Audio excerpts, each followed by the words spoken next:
معذرت یوم عرفات نہیں، قربانی کے جو دن کی صبح ہوتی ہے اس صبح کی اللہ تعالیٰ نے قسم کھائی ہے۔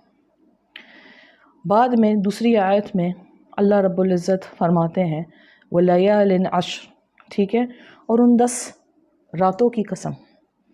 یہاں پہ 10 راتیں سارے علماء کرام اس بات پر اگری کرتے ہیں، متفق ہیں کہ یہ 10 راتیں ذی الحجہ کی 10 راتوں کے بارے میں بتائی جاتی ہیں۔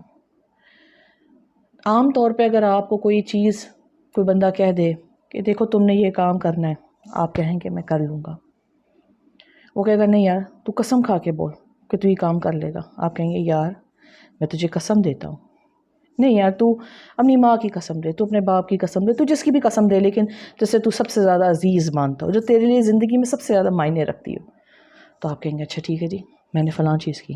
یہاں پہ میں قسم اٹھانے کی بات نہیں کر رہی ہوں، لیکن آپ کو ایک بات بتا رہی ہوں کہ جب قسم اٹھائی جاتی ہے، قسم ہمیشہ کوئی ایسی چیز کی اٹھائی جاتی ہے جو بہت ہی ایک امپورٹنٹ ہو، اور اس کی جو امپورٹنس ہے، اس کا وزن بہت بھاری ہو، اور جو بہت معنی رکھتی ہو۔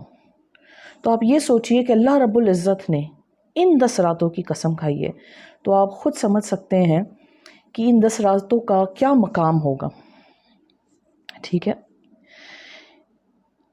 ایک حدیث ہے ذی الحجہ کی پہلی 10 راتوں کے حوالے سے، ترمذی کی حدیث ہے، جہاں پہ نبی کریم خاتم النبیین صلی اللہ علیہ وآلہ وسلم ارشاد فرماتے ہیں کہ کوئی ایسے دن نہیں ہے اللہ کو جن سے زیادہ پیار ہے اور جس کی عبادت اللہ کو بہت پیاری لگتی ہے، سوائے وہ 10 دن جو ہیں ذی الحجہ کے، جس میں بتایا جاتا ہے کہ ایک دن کا روزہ، نفلی روزہ، اس میں 1 سال روزہ رکھنے کے برابر ثواب دیا جائے گا، اور ان دنوں میں ایک تہجد کی رات میں نماز پڑھنا، تہجد کی نماز پڑھنے کا ثواب ایسا ہوگا کہ آپ نے لیلۃ القدر کی رات کو نماز پڑھ گئی، یعنی کہ آپ کو لیلۃ القدر مل گئی، سبحان اللہ۔ تو انہی ساری باتوں سے ہمیں ذی الحجہ کی اہمیت کا پتہ چل گیا ہے، اور ویسے بھی جیسے میں نے آپ کو درس کے اختتام پہ بتایا تھا کہ آپ سب کو ویسی بھی ذی الحجہ کے امپورٹنس کا، ذی الحجہ کے میں دعاؤں کا، عبادتوں کا معلوم ہے، کیونکہ یہ ہمارے لیے بہت ہی معنی والے 10 دن ہیں۔ لیکن آج میں بالخصوص اپنی ماؤں سے، بچیوں سے، بیٹیوں سے، بہنوں سے ایک گزارش کرنا چاہتی ہوں۔ گزارش یہ ہے، پورا سال ہم اپنی زندگیاں گزارتے ہیں دنیا کے حساب سے، اللہ کے حساب سے نہیں، دنیا کے حساب سے، سوسائٹی کے حساب سے۔ ہم لباس وہ اوڑھتے ہیں جو سوسائٹی میں منظور ہو، ہم کھانا ویسے ہی کھاتے ہیں جو سوسائٹی کہتی ہے، ہم اپنی اولاد سے ایسا برتاؤ رکھتے ہیں جیسے سوسائٹی کہتی ہے، حتیٰ کہ ہم اپنی زندگی کے ہر پہلو میں سوسائٹی کو لاتے ہیں، نہ دین کو نہ اللہ کو۔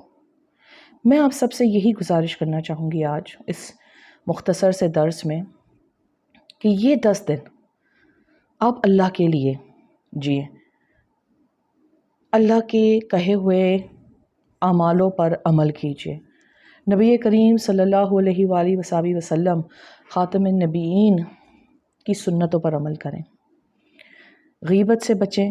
خواتین کے لیے یہ خصوصی ہدایت ہے، غیبت سے بچیں، چغلیوں سے بچیں، خاوند کی برائی سے بچیں، بچوں کو ڈانٹنے سے، چیخنے سے بچیں، فیشن کرنے سے بچیں، ڈرامے دیکھنے سے بچیں، نماز میں تاخیر کرنے سے بچیں۔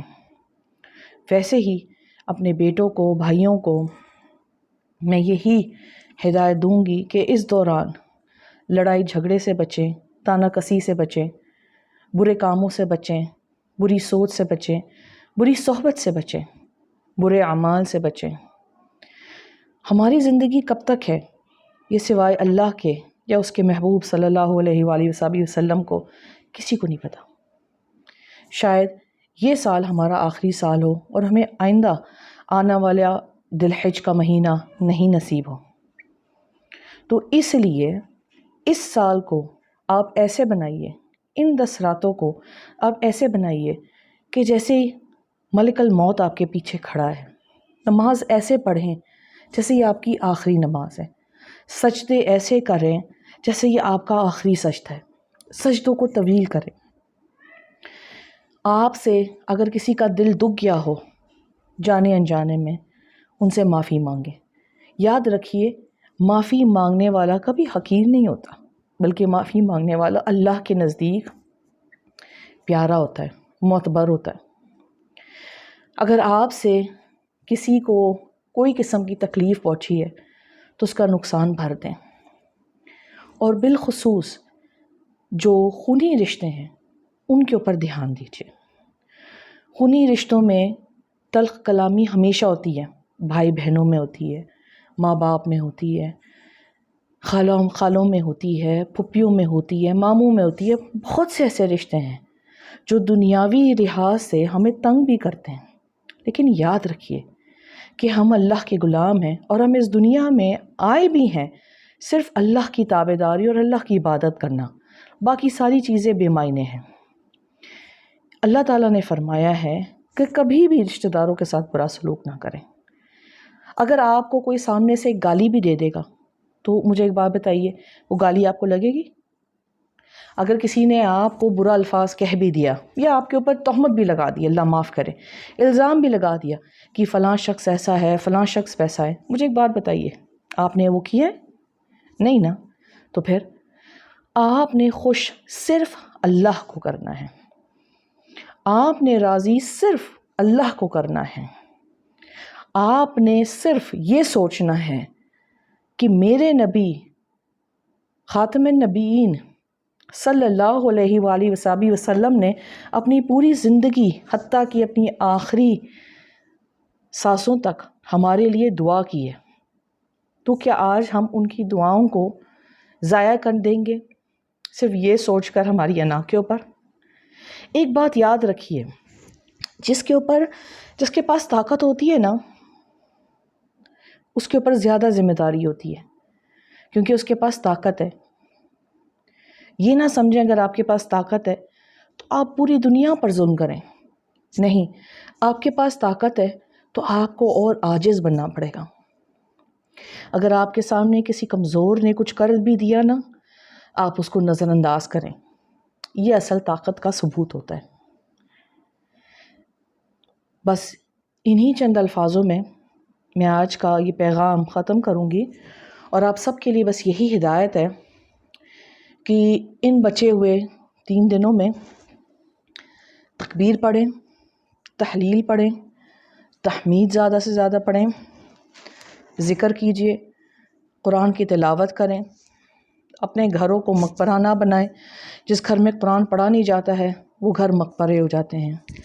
ساتھ میں سجدے لمبے کریں، کثرت سے دعا مانگیں، استغفار پڑھیں، سب کو معاف کر دیں. جنہوں نے آپ کے ساتھ زیادتی کری ہے ان کو بھی، اور جنہوں نے آپ کے اوپر ظلم کیا ہے ان کو بھی. صرف اللہ کی خاطر ٹوٹے ہوئے رشتوں کو بنانے کی کوشش کیجئے. کم بولیں، کم کھائیں، کم سوئیں. اس سے ہم غیبت سے بھی بچیں گے، بری عادتوں سے بھی بچیں گے. اور کوشش کریں کہ جو روزے رکھ سکیں وہ روزے رکھیں، جو صدقہ دے سکیں وہ صدقہ دیں. اگر آپ کے پاس آپ کی وہ مالی حیثیت نہیں ہے صدقہ دینے کے لیے، کوئی بات نہیں، آپ کسی کی مدد کر لیں. کوئی اگر آپ کے خاندان میں کوئی بزرگ عورتیں ہیں جو چل نہیں سکتی ہیں، ان کا کچھ کام کر دیجئے، ان کی طرف کھانا بھجوا دیں. نیکی کرنا بہت آسان ہے، برائی سے زیادہ. اور یہی دعا مانگوں گی کہ اللہ ہم سب کو نیکی کرنے کی، اللہ کے کہے ہوئے اصولوں پر چلنے کی، اور نبی کریم صلی اللہ علیہ وسلم کے سنتوں پہ عمل کرنے کی توفیق عطا فرمائے. وآخر دعوانا الحمدللہ رب العالمین. السلام علیکم ورحمۃ اللہ وبرکاتہ. آپ سب کو اگر میرا پیغام پسند آیا ہے تو میں سارا اکیڈمی کو ضرور لائک کیجئے، سبسکرائب کیجئے اور یہ پیغام عام کیجئے. یہ کل میرے اور آپ کے لیے صدقہ جاریہ بنے گا. السلام علیکم ورحمۃ اللہ وبرکاتہ.